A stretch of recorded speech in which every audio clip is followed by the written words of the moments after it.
Hello and what's up sa inyo ulit mga kakusina. Ngayon meron tayong naman panibagong recipe. Ito lulutuin natin isang isda.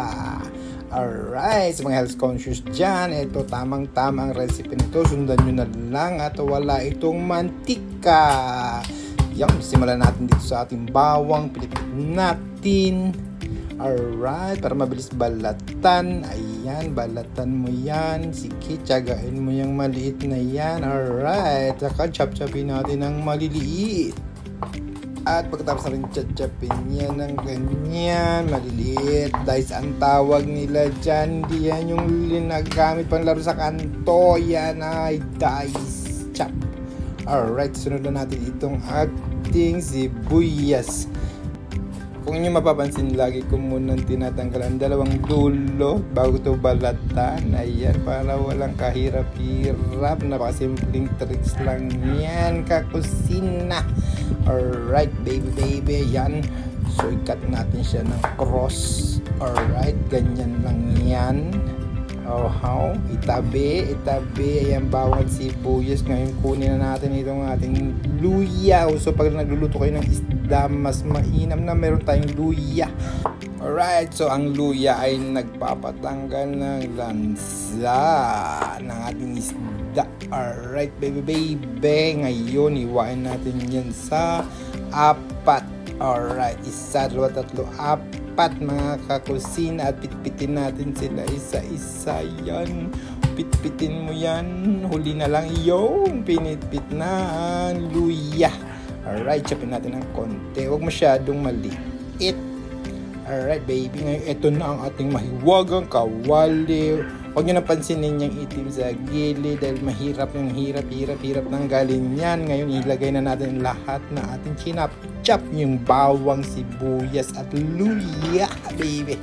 Yan, pisil-pisilin natin para maghalos lahat, maghiwa-hiwalay. Yun, lagay na natin ating isda. Yun, isalansang natin ng maayos. Parang bagong tuping damit. Nakasalangsang sa cabinet. Alright, taktakan natin ng paminta. Yun. At siyempre, balik rin natin. Lagyan din natin ang kabilang side para balansyado sila. Alright, baby. So, ayan na. Tinaktakan na natin ng ginisa mix. Kunti lang yan.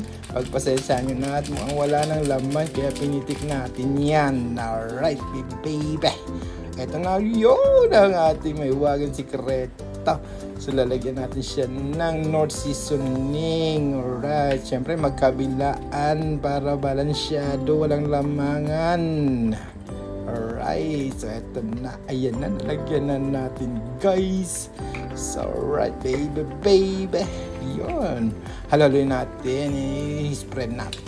Yung pagkatapos natin balibaligtarin, wag masyado baka mahilo. Alright, ayan, nalagyan natin ng konting tubig guys, para yan naman ay magsisilbing sabaw. Wow. Yan guys, katigutin natin yung isda na yan. Alright, para kumalat, kumapit ang lasa. Alright, baby. So ayan na, binuksan na natin ang kalan. Ayan ang itim ng puwet ng kawali natin. Alright, so yun na, nakalagay na dyan. Takpan muna natin. Hintayin kumulo, tapos buksan. Ayan, kumukulo na ang ating mahiwagang fish duck. Alright, syempre babaliktarin natin ang isda para sa nga ba, balansyado ang lasa at ang pagkaluto niyan guys.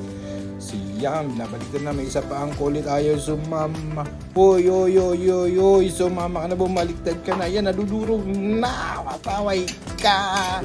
Ayan guys, so nabaliktad na. Alright, takpan ulit natin at habang inantayin natin silang maluto. So yan, kumuha ko ng baso na may tubig. Ayan, lagyan natin ng konting cornstarch. So yan ang tutulong sa pagpalapot ng ating sabaw at syempre pagpakapit na rin ng lasa sa ating fish duck. Yan, haluin natin. Huwag masyadong maraming cornstarch guys. Lagyan na rin natin ng North seasoning mix. Ayan, talaga para lasang-lasa ang ating fish daw. So bubuksan na ulit natin. Alright guys, ayan na, kumukulo na yung kabilang side. Alright baby, and then lalagyan na natin ng ating hinalong cornstarch sa tubig. Oh baby, baby, yan.